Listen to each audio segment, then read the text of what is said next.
풍성한 사랑을 깊이 경험할 수 있기를 주님의 이름으로 축복합니다.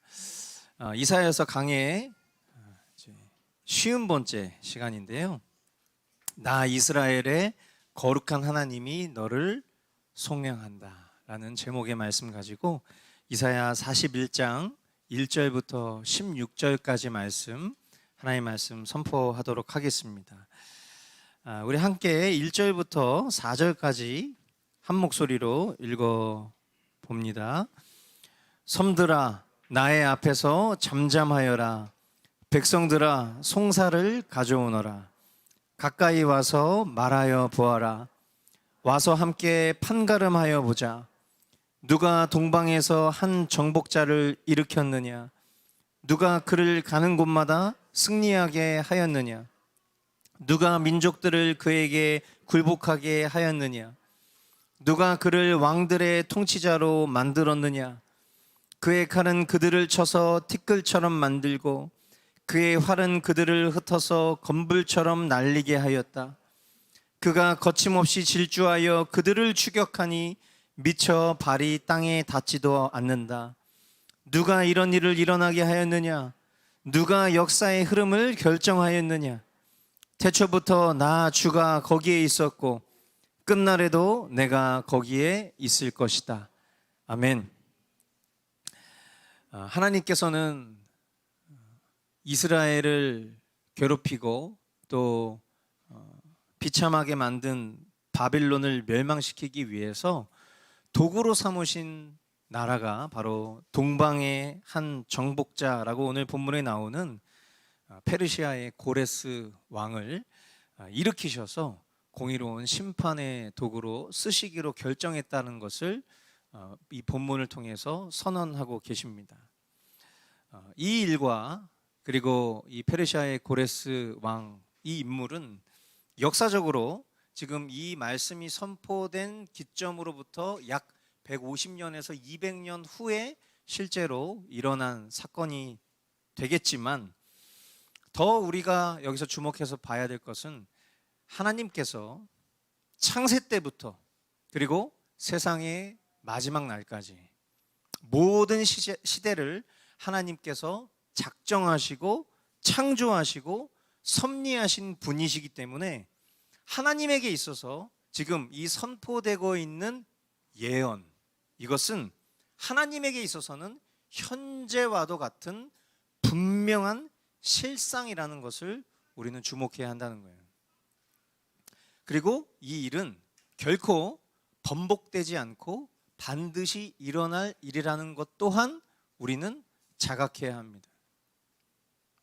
하나님의 말씀으로 살아가는 저와 여러분들에게 있어서 믿음은 성경의 기록대로 바라는 것들의 확신이요 보이지 않는 것들의 증거다 하셨습니다. 우리 같이 한번 이 말씀 다시 한번 우리 심령 가운데 새겨볼까요? 시작. 믿음은 바라는 것들의 확신이요 보이지 않는 것들의 증거입니다. 자, 그러니까 우리가 만약에 삶의 자리, 그 시대적인 삶의 자리로 돌아가서 지금 이스라엘 백성들이 처한 현실은 하나님께서 그들의 죄에 대한 죄책으로 허락하신 그 징계, 그 견책들을 받고 있는 상황이라는 것이죠. 그런데 그 받고 있는 상황 속에서 그 바빌론의 포로의 삶을 살아가고 있는 삶 속에서 하나님께서 그들의 시간 속에 그들의 시간 너머에 일어나게 될 일들을 예언하셨을 때 이제 너희들을 억압하고 너희들을 강포하고 괴롭혔던 그 바빌론을 내가 나의 방식으로 내가 한 나라를 일으켜서 이들을 심판할 거야 라는 이야기를 했을 때 그들에게 있어서 믿음은 말 그대로 바라는 것들의 확신이고 보이지 않는 것들의 증거가 된다는 거예요. 그러니까 하나님의 말씀을 붙들고 살아가는 자들에게 있어서 현재의 고난은 장차 다가오게 될 그 영광을 믿는 믿음으로 이겨낼 수 있게 될 것이고요, 하나님의 말씀을 믿지 않는 이들에게는 그것은 지금 나에게 그게 무슨 중요해, 그게 나에게 지금 무슨 상관이야? 지금 당장 난 지금 괴로워 죽겠는데. 이런 원망과 투정으로 연결될 수밖에 없는 것이라는 것이죠. 확신을 할 수 없는 소망의 증거도, 증거가 없는 실상에 대한 확신도, 좀 이 말이 어려울 수 있어요. 나중에 오늘 집에 가셔서 가정경건회 하시면서 제 설교 원고를 한번 꼼꼼히 읽어보시면 지금 이 말이 무슨 말인지 여러분 조금 더 이해하실 수 있는데, 그러니까 말 그대로 우리가 바라는 것들에 확신이 있는데 그 확신을 가질 그 소망에 대한 증거가 지금 눈에 보이지 않잖아요. 더욱이 증거가 없는 실상에 대해서 무슨 확신을 가질 수 있냔 말이에요. 우리는 눈으로 봐야 믿을 수 있는 사람들인데 말이에요. 그런데 이 근거와 확신이 모두 하나님의 말씀이 있다면 믿을 수 있는 거라는 거예요. 적어도 우리에게 있어서 말이죠. 하나님이 그렇게 하시겠다라고 하면 우리 눈앞에 다른 그 어떤 것이 근거와 소망의 이유가 될 수 없지만 말씀이 있다면, 약속의 말씀이 있다면 그것은 반드시 이루어지는 것이니까 우리의 모든 소망의 근거가 하나님의 말씀 가운데 있어야 된다는 거예요. 그것을 오늘 이 본문의 말씀을 통해서 우리가 배워야 한다는 것이고요. 또한 이와 같은 말씀으로도 우리는 다시 한번 이것을 확인할 수 있는데, 이사야 46장 10절 말씀입니다. 처음부터 내가 장차 일어날 일들을 예고하였고 내가 이미 오래전에 아직 이루어지지 않은 일들을 미리 알렸다. 나의 뜻이 반드시 성취될 것이며 내가 하고자 하는 것은 내가 반드시 이룬다고 말하였다. 아멘. 하나님 이런 분이십니다. 그러므로 우리가 하나님의 말씀 가운데 거하며 살아가고 오늘 나에게 하시는 말씀이 얼마나 우리에게 중요한 것인지를 다시 한번 깨달을 수 있는 것이고요. 우리가 만약 어떤 기도 제목을 가지고 있어요. 그리고 그 기도 제목을 위해서 열심히 기도하는데 그 기도 제목에 대한 응답과 확신을 우리는 어디에서 가질 수 있냔 말이에요. 내 마음이 편안해지는 것입니까? 아니면 내 상황과 환경이 내가 기도한 대로 흘러가는 것입니까? 아니면 내 주변에 내가 믿고 신뢰할 만한 멘토가 나에게 조언하는 것이 하나님의 응답입니까? 만약 우리가 여지까지 그렇게 살아왔다면 이제는 그 삶을 멈춰야 돼요. 우리가 이제부터 붙들어야 될 것은 내 모든 기도 제목의 성취가 나의 감정과 내 상황과 누군가의 조언으로 응답되는 것이 아니라 나에게 오늘 실제 하시는 하나님의 말씀이어야 한다는 것을 우리는 오늘 이 사실을 통해서 배워야 하는 것이죠. 섬들이 주님께서 하신 일을 보고 두려워한다. 저 멀리 땅끝에 있는 나라들이 무서워서 떤다. 사람들이 함께 모여서 나온다. 그들은 서로 손발이 맞아서 서로 힘을 내라고 격려한다.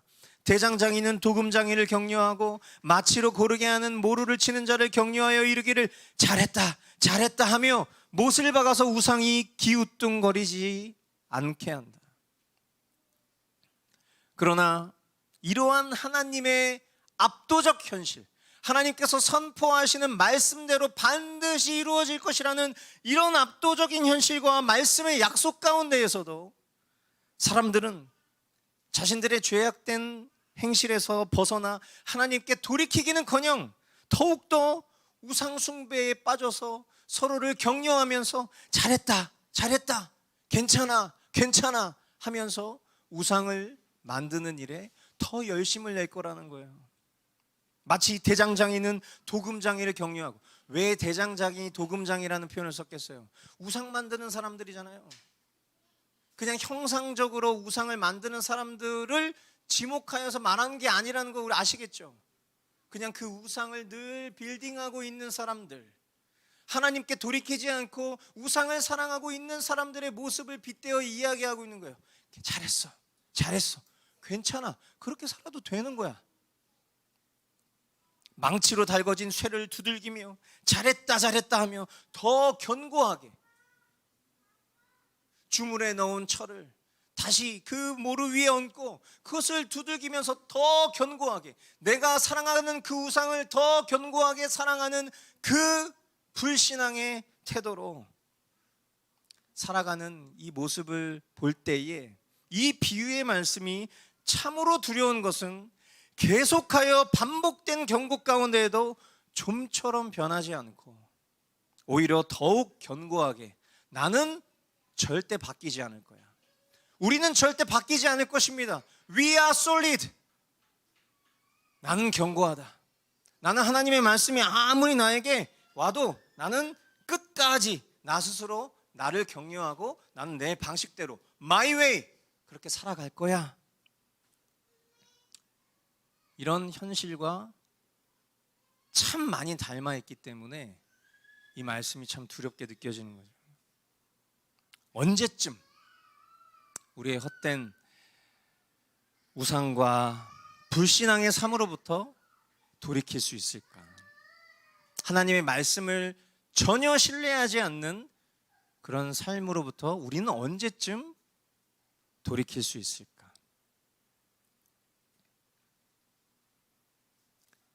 그러나 나의 종도 이스라엘아, 내가 선택한 야곱아, 나의 친구 아브라함의 자손아, 내가 땅 끝에서부터 너를 데리고 왔으며 세상의 가장 먼 곳으로부터 너를 불러냈다. 그리고 내가 너에게 말하였다. 너는 나의 종이니 내가 너를 선택하였고 버리지 않았다고 하였다.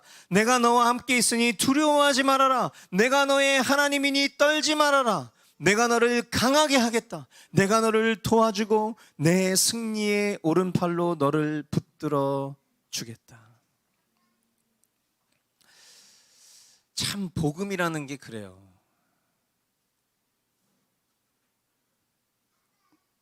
대장장이와 도금장이들이 자기네들끼리 잘했다 잘했다 격려하는 모습이 꼭 우리의 모습과 닮아 있잖아요.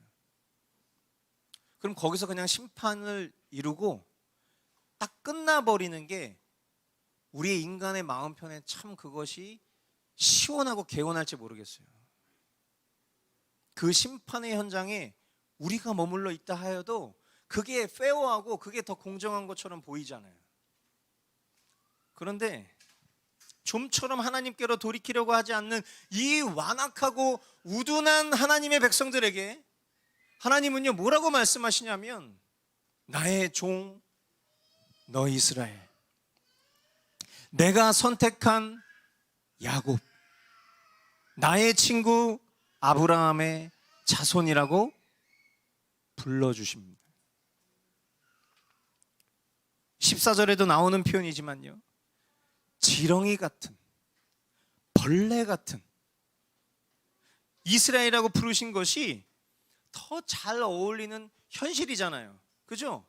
하고 있는 꼬락서니가 지렁이도 못해요. 벌레만도 못해.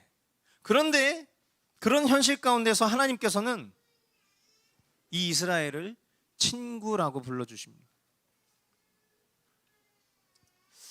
이것이 하나님이 그냥 기분이 좋으셔서 아니면 어떤 감정에 따른 결정이 아니라 이렇게 불러주시는 것 또한 약속의 말씀을 따른다는 것을 여러분 아십니까?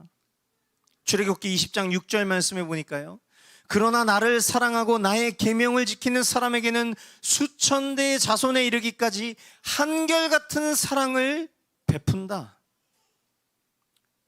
여러분, 하나님은 이스라엘 백성을 그 징벌과 고난 중에서도 버리지 않고 그들과 영원히 함께 하실 것이라는 그 근거를 불순종하고 반역하는 백성들의 어떠함에 두지 아니하시고 자신이 이미 선제적으로 선포하신 약속의 말씀에 근거를 두신다는 사실 너무 놀랍지 않습니까? 여기에 저와 여러분들의 소망이 있고요, 여기 복음이 있는 것입니다.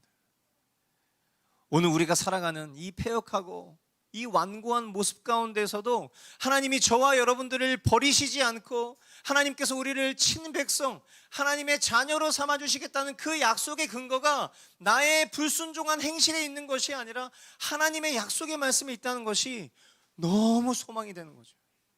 너무 감사한 거죠. 그러므로 참된 하나님의 백성들은 이 말씀을 소망 삼고 근거 삼아서 두려워하지 말아야 될 것입니다. 말씀을 전하는 저나 말씀을 듣는 여러분들에게 어쩌면 선포되어지는 말씀이 내 폐부를 찌르고 내 양심을 찌르고 얼굴이 뜨거워지는 그런 경험들을 하실 거예요. 말씀을 전하는 저도 동일한 존재이기 때문에 왜 나는 이렇게 하나님 앞에 이 완고하고 패역한 마음을 돌이키지 않을까라는 그런 정말 허탄한 마음들이 있거든. 말씀을 전하는 이 자리에 서 있는 것이 누군가를 심판하고 정죄하는 것이 아니라 오히려 제가 심판대에 서 있는 느낌이 들 때가 있어요. 그래서 막 가슴이 쪼여드는 느낌이 있어요. 근데 그럼에도 불구하고 그냥 내 죄성을 더 증폭시키기 위해서 그냥 이런 말씀들을 취해서 그냥 꽁냥꽁냥 먹어버리는 그런 것이 아니라 주님이 선제하신 이 약속의 말씀을 붙들고 살아가고자 하는 그 믿음의 결단을 주님이 허락하실 때 거기에 다시 일어설 힘을 느끼는 거죠. 구원을, 하나님의 백성됨을 나의 열심과 의로 이루려는 노력을 벗어버리고 도리어 주님의 약속과 은혜에 기댈 때 우리는 오히려 참된 사랑의 관계로 하나님의 백성답게 살아갈 수 있게 되는 것입니다. 할렐루야. 우리가 살아야 될 삶의 방식과 우리가 붙잡아야 될 것들에 대한 강조가 때로는 우리에게 율법처럼 느껴질 수 있고 때로는 그것이 나를 정죄하는 도구처럼 여겨질 때가 있으실 거예요. 그러나 그것은 그렇게 받아들여서는 안 되는 것입니다. 우리가 붙잡아야 될 것은 두 가지예요. 하나는 하나님의 백성이 된 내가 어떤 은혜로 하나님께서 나를 백성 삼아 주셨는지를 기억하는 것 하나, 그리고 내가 하나님의 백성이 되었다면 나의 옛 자아의 그 구습을 벗어버릴 수 있는 방법이 무엇일까? 그것은 그 은혜를 떠올리며 하나님이 나에게 허락하신 은혜의 방편을 붙드는 일이기 때문이에요. 그러므로 오늘 이 시간 이 자리에 있는 모두가 저는 하나님의 백성이라고 의심하지 않습니다. 우리 모두가 하나님께서 우리를 구원하신 그런 구원의 방주 안에 우리가 머물러 있는 것이라고 저는 조금도 의심하지 않아요. 제가 구원을 결정할 수 있는 그런 자는 아니지만 제 믿음과 소망의 근거가 하나님 말씀 가운데 있고 약속 가운데 있기 때문에 우리 공동체를 하나님께서 단 한 사람도 나락에 떨어지는 일 없이 창세 전에 하나님의 뜻 안에서 하나님의 거룩하시고 선하신 계획 안에서 저와 여러분들을 구원의 방주 안으로 불러주셨다고 저는 확신합니다.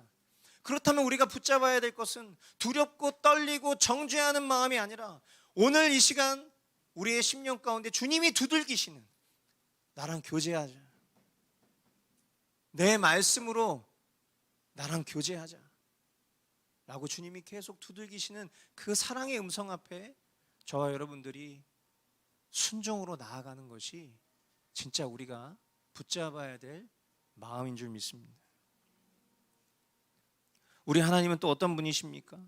너에게 화를 낸 모든 자들이 수치를 당하며 당황할 것이다. 너와 다투는 자들이 아무것도 아닌 자들처럼 되어서 멸망할 것이다. 네가 아무리 찾아보아도 너에게 대적하는 자들은 만나지 못할 것이며 너와 싸우는 자들이 아무것도 아닌 것 같이 허무한 것 같이 될 것이다. 나는 주 너의 하나님이다. 내가 너의 오른손을 붙잡고 있다. 내가 너에게 말한다. 두려워하지 말아라. 내가 너를 돕겠다. 너 지렁이 같은 야곱아, 벌레 같은 이스라엘아, 두려워하지 말아라.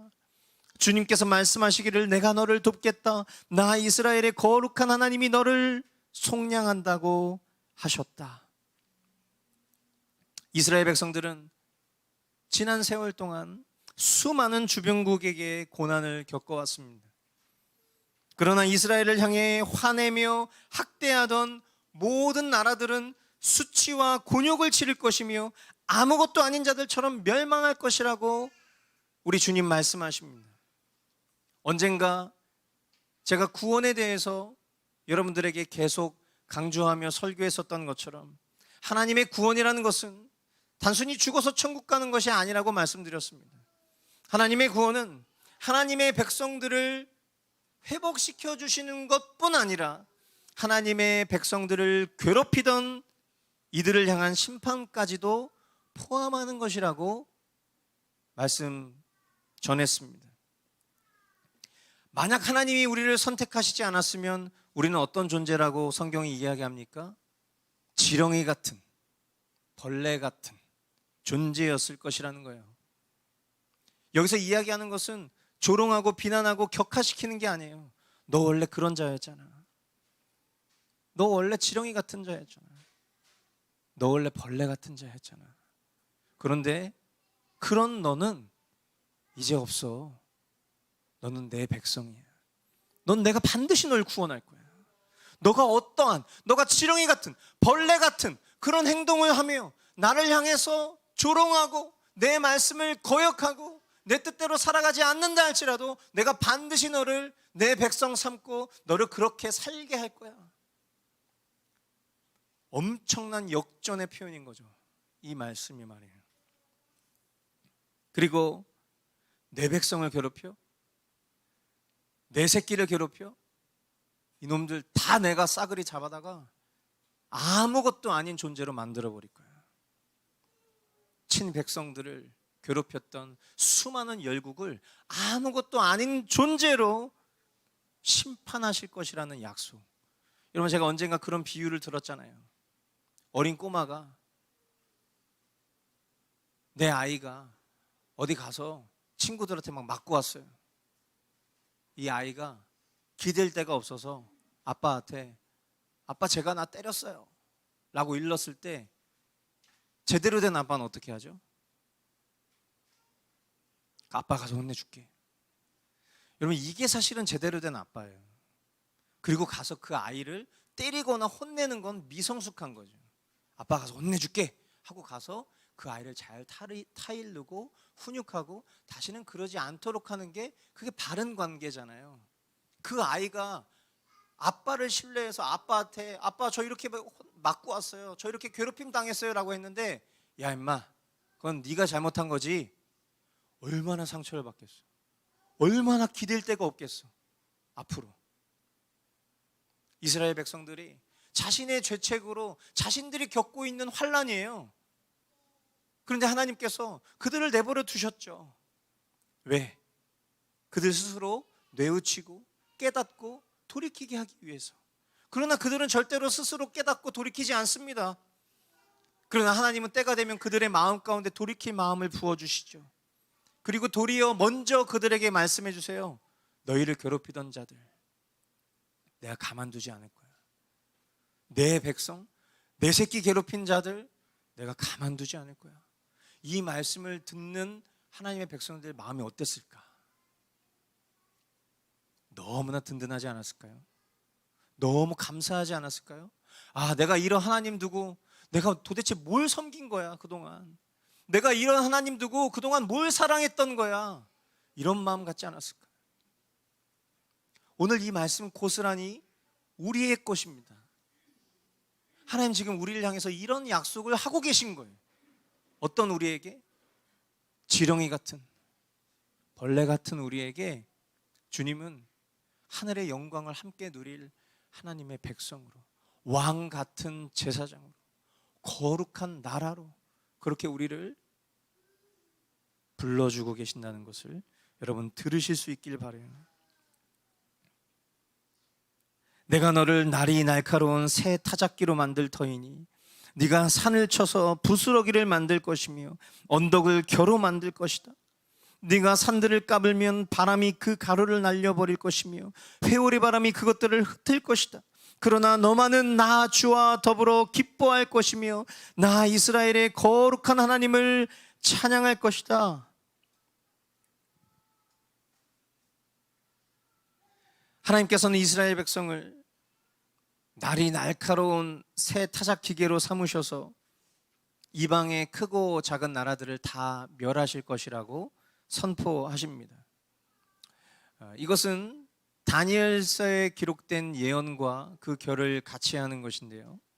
다니엘서 2장 34절로 35절 말씀에 보니까 또 임금님이 보고 계시는 동안에 아무도 돌을 떠내지 않았는데 돌 하나가 난데없이 날아 들어와서 쇠와 진흙으로 된 그 신상의 발을 쳐서 부서뜨렸습니다. 그때 쇠와 진흙과 노쇠와 은과 금이 다 부서졌으며 여름 타작마당에 겨와 같이 바람에 날려가서 흔적도 찾아볼 수 없게 되었습니다. 그러나 그 신상을 친 돌은 큰 산이 되어 온 땅에 가득 찼습니다. 이 예언과 앞서 우리가 봤었던 오늘 본문의 말씀의 성취 지점이 함께하는 거예요. 자, 그러니까 이것은 어떤 시점을 얘기하는 것일까 생각을 해보면 우리가 구속사적 관점에서 성경을 바라볼 때에 이 과거의 예언들의 동일한 성취 지점은 마치 이 내용만 보면 너무 추상적이고 너무 몽환적이기 때문에 그것이 도대체 무엇을 말하는지를 알 수 없지만 저와 여러분들은 신약을 살아가고 있는 성도들이고 우리는 완성된 성경 66권을 보고 있기 때문에 이 시점이 언제를 가리키는지를 우리는 충분히 깨달아 알 수 있어요. 그건 언제냐? 바로 로마 시대에 메시아이신 예수 그리스도께서 초림, 즉 처음 이 땅에 성육신 하셔서 하나님의 나라를 세우시고 그리고 그 나라가 모든 세상 권세를 물리치고 멸하여 영원히 설 것을 예언하는 말씀으로 해석해야 되는 것이라는 거예요. 그리고 이 실제적 사건이 바로 신약 시대에 복음 전파와 교회가 세워지는 것인 것이고요. 장차 그리스도께서 다시 오셔서 하나님 나라가 완성될 것으로 보는 것입니다. 그러니까 우리가 하나님의 나라가 어디 있느냐? 라는 질문 앞에서 저와 여러분들이 하나님의 나라가 어디 있는지에 대한 대답을 명확히 할 수 있어야 할진데 하나님의 나라는 어디 있는 것이죠? 하나님의 나라는 이미 우리 가운데 세워져 있습니다. 믿으십니까? 그리고 그 나라는 곧 완성될 것입니다. 세상에 사단이 공중권세 잡던 그 사단의 나라에서부터 예수 그리스도께서 모든 사망과 죽음을 심판하시기 위해서 이 땅에 오신 시점이 바로 하나님의 나라가 세워진 시작이며 또한 다시 오실 그 주님이 이 땅 가운데 오실 때 하나님 나라는 완성될 그때까지 지금 살아가고 있는 이 신약의 모든 성도들과 교회가 그리고 그 교회가 선포하는 복음된 삶이 바로 지금 이 예언의 성취 지점이라는 거예요. 그러니까 저와 여러분들은 이 하나님의 성취가 이루어지고 있는 그런 시대를 살아가고 있는 중인 거죠. 참으로 놀랍습니다. 이게 왜 놀랍냐면 이제 남겨진 약속 또한 이제껏 성취됐던 것처럼 성취될 것이기 때문에 우리에게 남겨진 약속은 뭐가 있습니까? 하나님의 약속은 딱 하나밖에 안 남았어요. 그것은 주님이 곧 오시는 거예요. 여러분 지난 한 주간 참 많은 일들이 있었습니다. 여러분들이 살아가는 삶의 터전이 잘 보존되었던 것은 우리가 아파트에 살고 있거나 아니면 우리 지역에 배수가 잘 돼서가 아닐 거예요. 하루아침에 나의 생명과 나의 모든 것이 사라질지라도 주님 한 분만 남을 수 있다면이라는 그 고백이 정말 실제된 삶이라는 건 그냥 그렇게 단순한 일들은 아닌 것 같아요. 정말 그런 일들에 처해 보면 그런 일들을 겪어보면 정말 내가 바라고 소망하는 것이 도대체 어디에 있었는지를 더 여실히 깨닫게 되는 어쩌면 그것은 굉장한 축복이었다고 생각합니다. 우리가 함께 기도하는 선교단체에 말도 안 되는 정말 일들이 벌어졌을 때에 우리는 그들을 보고 참 부러워했습니다. 그렇죠? 어쩌면 내 소유와 내 미래와 그 모든 것들을 다 주님께 맡기고 그냥 일평생 나는 그냥 주님을 위해서 살겠습니다, 주님이 나의 기업이십니다라고 살아가는 그 삶이 그들의 뭔가 특별한 믿음이라고 우리는 착각할지 모르겠어요. 그러나 사실 그들의 믿음과 우리의 믿음은 조금도 다르지 않습니다. 그러나 살아가는 삶 속에서 경험되어지는 일들은 저는 다를 수 있다고 생각해요. 왜냐하면 우리가 서두에 고백했던 것처럼 믿음은 바라는 것들의 실상이고 보지 못하는 것들의 증거거든요.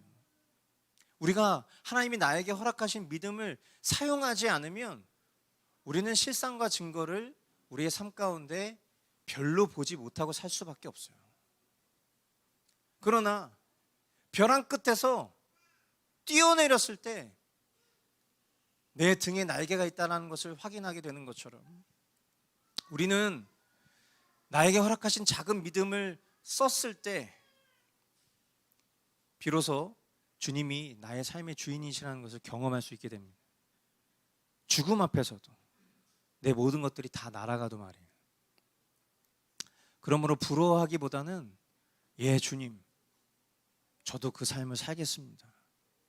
저도 저에게 허락된 상황과 환경 속에서 저도 그 삶을 살아가겠습니다라고 결단하는 것이 주님이 오늘 우리에게 요구하시는 바라고 생각해요. 요한복음에 보면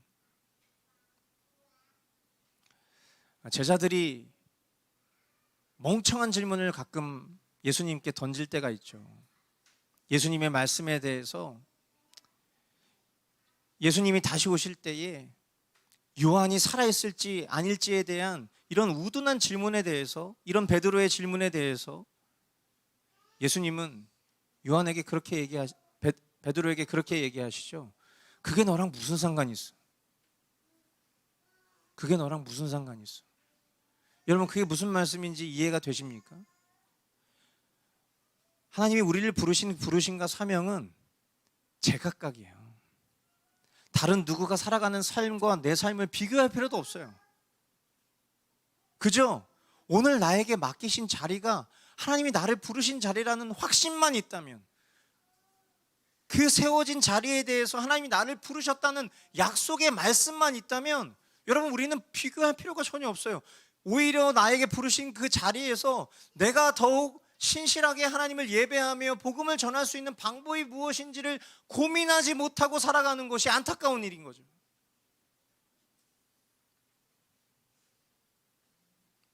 여러분, 지금 우리가 살고 있는 이 시대, 정말 주님이 곧 오실 수 있는 그런 시대, 이 시대 속에서 이 이사야의 예언과 다니엘서의 예언이 성취되고 있는 이 시대를 살아가고 있는 저와 여러분들에게 있어서 우리 믿음의 선진들이 만약 우리에게 바라는 게 있다면 그게 뭐겠냐는 거죠. 이 말씀을 약속으로 받았던 이들이 그들의 살아생전에 목격하지 못했던 삶을 살아가고 있는 동일한 믿음의 후예들이 살아내야 될 삶이 무엇이냐는 거예요. 그 속에 저와 여러분들의 사명이 있음을 꼭 기억하실 수 있게 되기를 바랍니다. 사랑하는 성도 여러분, 오늘 우리에게 허락하신 이 말씀을 통해서 여러분 무엇을 붙잡으셨습니까? 우리에게 보증하시는 하나님의 무엇을 믿기로 하셨습니다. 믿음은 바라는 것들의 확신이에요. 보이지 않는 것들의 증거라는 진리가 진정 여러분 자신에게 아멘 되십니까? 하나님께서 매주 우리를 일깨우고 계심에도 불구하고 계속 거역하고 말씀을 보지도 신뢰하지도 않는 나의 태도를 바꾸기로 결정하셨습니까? 고집스럽게 자기의 의와 어떠함을 가지고 힘겨운 구원의 일상을 살아가시겠습니까? 아니면 지렁이 같은, 벌레 같은 나임에도 불구하고 이런 나에게 어떤 근거를 찾지 않고 하나님 안에 그 거룩하신 뜻으로 나를 친구 삼아주신 오직 하나님의 은혜와 사랑을 기대시겠습니까?